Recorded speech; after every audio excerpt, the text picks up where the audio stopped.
So Nvidia has officially announced the 3080 Ti and their MSRP is $1199, which is drastically different from the third-party partner cards we've been seeing. We're going to talk about why that's a little bit disingenuous, as well as is the 3080 Ti good? How does it compare to everything else? So let's get started. Hey guys, Tiago with Classical Technology. Some say every time you subscribe and smash that like button, Nvidia gets a little bit closer to the real MSRP. So Nvidia has finally announced the 3080 Ti. I can't say that it's a really hyped up GPU that people have been waiting for, just because we've been waiting for any GPU at all in stock. The situation now is the bleakest and most terrible one that I've ever seen. In fact, I think it's even in some danger of actually doing a lot of damage to PC gaming.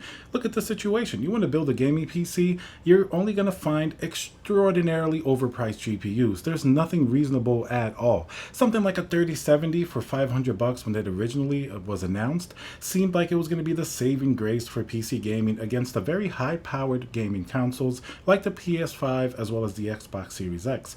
Make no mistake about it, those are very capable gaming machines as well, but when compared to a 3070 going for $1,500, I think that really destroys the entire gaming to value proposition that you're going to put into place. So this is where the 3080 Ti comes in. Of course, Nvidia is going to set a low MSRP for their Founders Edition model. They know that that one's not going to be as widely available as all of the different third-party GPUs like from Asus and MSI and VGA. So it makes a fantastic headline, 3080 Ti MSRP $1199.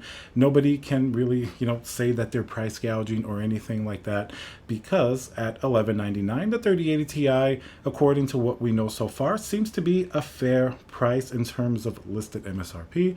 3080 $699, sure. 3090 $1499, also sure, and $1199 is right in the middle for the GPU. That's right in the middle. So up to that point, if you're a casual observer, makes complete sense, right?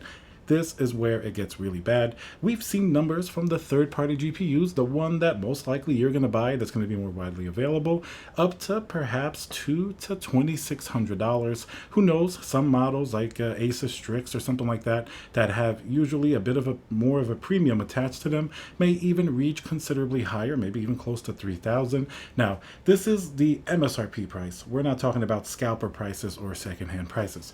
That's why Nvidia's $1199 price is really disingenuous. You're never going to find it for that unless you get really lucky with one of the very limited drops of these reference model GPUs. So the headline is great, 3080 Ti $1199. Let the third-party partners deal with the $2,600 GPUs, which is pretty much all that you're going to be seeing is $2,000 plus 3080 Ti's. Now, these are the MSRP prices, like I said, and these cards are really targeted squarely at gamers. So gamers are going to be the ones that will have to pick up the high tab.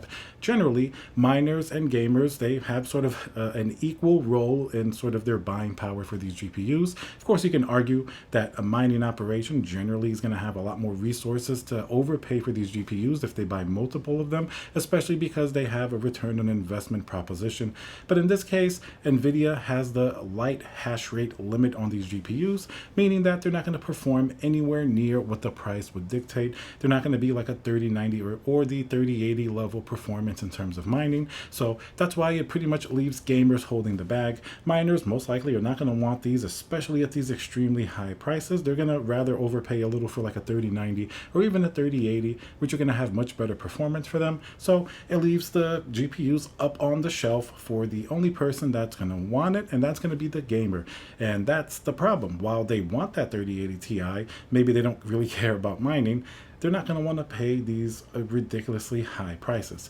If you told me taking out the hash rate power of these GPUs brought them down to $1199, I would say that is extremely fair.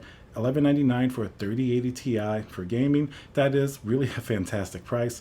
Even $1,500 for a 3090, what we know now, that's still a great price if you can ever get it at that, compared to what we've been seeing on the market. These GPUs have been going for pretty much $3,000 or thereabouts.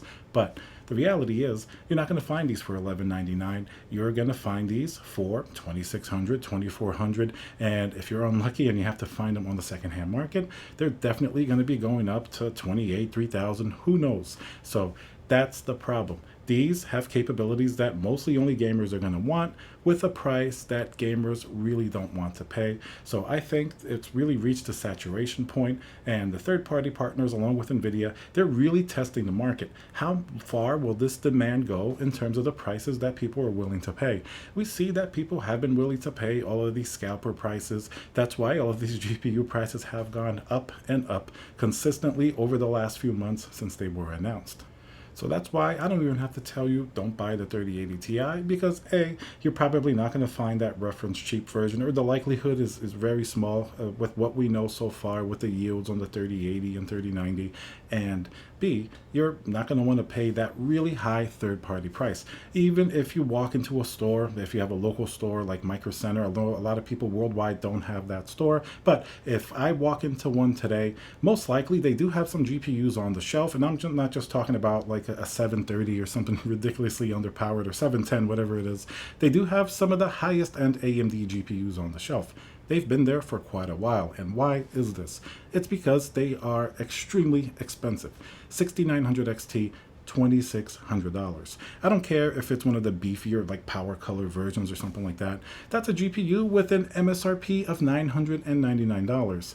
You see what Nvidia did here? The same thing that AMD did. The 3080 Ti, $1,199 MSRP seems fair, right? You can't really blame Nvidia. But if you go in the store, try to buy a third-party one, that price is going to be pretty much triple or near triple what it really should be. So the same thing that happened with these overpriced AMD GPUs, they sit up on the shelf. Eventually, because it's so scarce right now to find a GPU, you'll find somebody that eventually may buy it, but I really don't think it's going to happen in any large numbers. The same thing will happen with the 3080 Ti. I bet we're going to start to actually see stock stay on shelves of the 3080 Ti, particularly the most expensive models, and that's really going to dictate what happens in the market next. If people really buy them up regardless of prices, we're pretty much screwed 100%, because then all GPUs will go up in price. But if Nvidia sort of feels that they've reached some type of limit with the pricing and availability, it's possible the prices may go down, just because most gamers really don't want to spend that much for a GPU. 1500 was already sort of the limit for a lot of people with a 3090. If you're talking about 2600 just for gaming with no sort of mining sort of attached to it, that certainly does become an extremely bad value proposition. There's no way around it. It just really sucks. Like, nobody should be paying that much for a 3080 Ti. $1,199, great price. But over $2,000, where it's really going to be at in the street price in the market, that's where you have to look. Not really a good price at all. So that's the pricing information. Now we have that juxtaposition between, the $1,199 and the real street price. It's still a very good GPU. So let's separate the price out from it and see what the GPU actually offers. So what you have to know is that it has actually a lot in common with both the 3080 and the 3090. And this is going to be a simple way to think of it. A lot of the specs are very close to the 3090, except the GDDR6X VRAM. It only has 12 gigabytes. 3090, of course, is 24 gigabytes, and the 3080 is a paltry 10 gigabytes by comparison. So 2 gigabytes more of VRAM than the 3080, and half the 3090. Puts the 3090 sort of in a different space. But everything else is actually very close performance-wise in terms of like the RT cores, the CUDA cores, even the frequency. Everything is very similar to the 3090. It's almost like a little mini 3090 Lite with less VRAM. Now, what it shares with the 3080 is not as much the specs. That goes more towards the 3090, but it appears that the reference edition, at least, is going to have the same cooler design as the 3080. When the 3080 came out, I was definitely very impressed with the cooler design. Very cool. But if you're going to use it for anything VRAM intensive, it was really not good at all. The thermal pads were terrible. The VRAM will go up to over 110 degrees. The T-junction temperature proved to be very either poorly designed or just very bad thermal pads. So I hope that they actually fix this in the 3080 Ti, put some better quality thermal pads, because if you're doing anything like rendering that's going to take up VRAM, yes, even mining, they really do not do very well with those stock coolers. You'll have the GPU spinning the fans up to 100%, even if your core temperatures are low on the GPU themselves. If that VRAM is getting hot, and GDDR6X does get indeed very hot, you're going to see these temperatures be absolutely terrible if you're really taxing the VRAM. So in terms of gaming performance, the 3080 was already fairly close to the 3090. Now that gap is even less in terms of a 3080 Ti with a 3090. Of course, you just have less VRAM, and I think that might be even more important for people that are doing content creation, and that's going to push those people more towards the 3090.